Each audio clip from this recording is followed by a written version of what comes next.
Hey everybody, what's going on? And welcome to Guns N' Roses Central, and we're catching up on the news from the last month and a half. So earlier this month, Guns N' Roses former manager slammed Duff Punk Rock McKagan. So we interviewed him actually. If you guys remember our interview with Raz Q, he was Guns N' Roses and LA Guns, I think he was their first manager.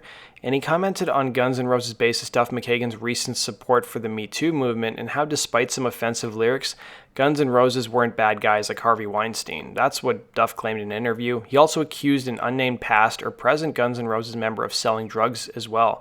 So Raz wrote on his personal blog the following. He said, "Hello Duff, Raz Q here. How's it going, buddy? Long time. First, let me say your fans have been very kind and supportive of my book.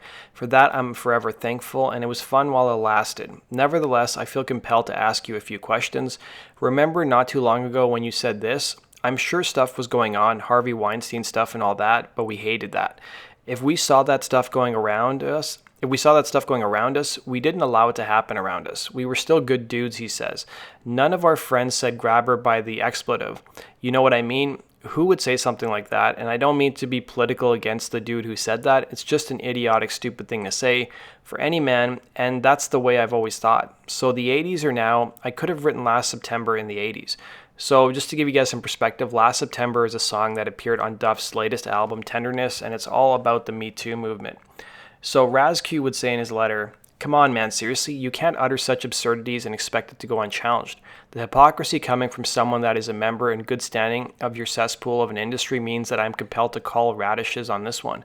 You had a smack dealer in your band. Still consider that the profession of a good dude? Remember that song you did about killing one's girlfriend to shut her up? According to the lyrics, we were told to take it for what it is, a joke. Is it okay to make light of domestic abuse, but not to poke fun at a certain type of woman who has so little respect that she'll let a famous rich dude do whatever he wants? You ever met any women who fits that description? More than one? 1,000. Raz would go on to say, "What about all the credible allegations of abuse, mental, physical, and sexual levied against your singer by several women in his life?" Raz Q would then go on to describe an alleged story that has been discussed in Slash's book about Axl Rose and a 15-year-old girl from the mid-'80s that ended up with police involvement. He would later add, "Do you wish the victim would just shut up and go away so as to not interrupt your virtue signaling? Does it not annoy you that she is scarred for life? Do you feel pestered by her asking some sort of acknowledgement, apology, or even gratitude for taking one for the team so that you guys could live your dreams? I know, right?" So he would go on to say, "Personally, I'm sick and tired of being preached to about acceptable morals and virtue from narcissistic, privileged, and dim-witted members of the entertainment industry who've celebrated, amplified, and cheered our country's moral, ethical, and spiritual decay. I miss being able to freely and openly joke about anything my twisted brain finds amusing. Sadly, our culture has been hijacked by arbiters of outrage. The perpetually offended paragons of virtue and incessantly shaming whoever does not conform to the politically correct do's and don'ts is not a healthy construct. Laughter is the best medicine, then why are we cutting off the supply? Donald Trump cracks me up almost every day. He is without a doubt the most punk rock, anti-establishment president in our great nation's history. We, the deplorables, knowingly and eagerly elected an outsider and disruptor to deliver a magnitude 8.0 shakeup to the corrupt, inefficient, and power-mad swamp. Where we go one, we go all. Mega," he would finish his letter with. He said, "Right on, take care, and tell Axl I said hey." So the girl he's referring to, guys, her name's Little Michelle, and she posted something on the MyGNR forums when this story came up a couple weeks ago.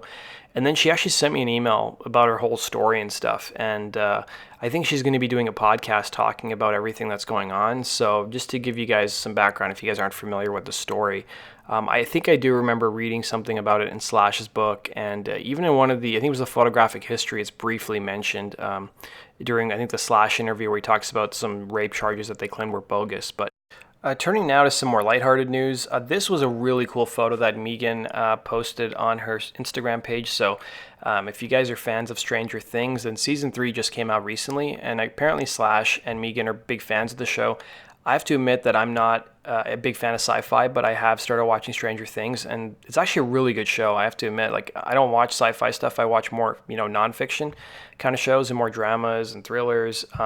But the show is surprisingly good, but I will admit I hate Millie Bobby Brown just as a person. I can't stand her in the press. They cover her so much, and I always love it when Howard goofs on her on his show. So I want to thank Tim for this story. So a couple weekends ago, Duff McKagan performed a live gig with Mike McCready of Pearl Jam, Chad Smith of the Chili Peppers, along with several other high-profile rock stars in Big Sky, Montana. So there's actually some really cool footage of them jamming on some Aerosmith that I've linked to down below if you guys want to go check it out. Now, Slash has been on tour, of course. He recently completed a leg in Europe, and when he was playing in France, he actually ran into Shania Twain backstage during one of the festival dates he was playing, so I thought I'd just share this with you guys. You'll notice that Slash is also wearing a UK sub shirt. If you guys remember, they covered UK subs on the Spaghetti incident on the song Down on the Farm. So that concludes today's story. Thanks for watching, guys. Be sure to hit the like button and subscribe, and go check out my other channel, Rock and Roll True Stories. The link is down below. Take care.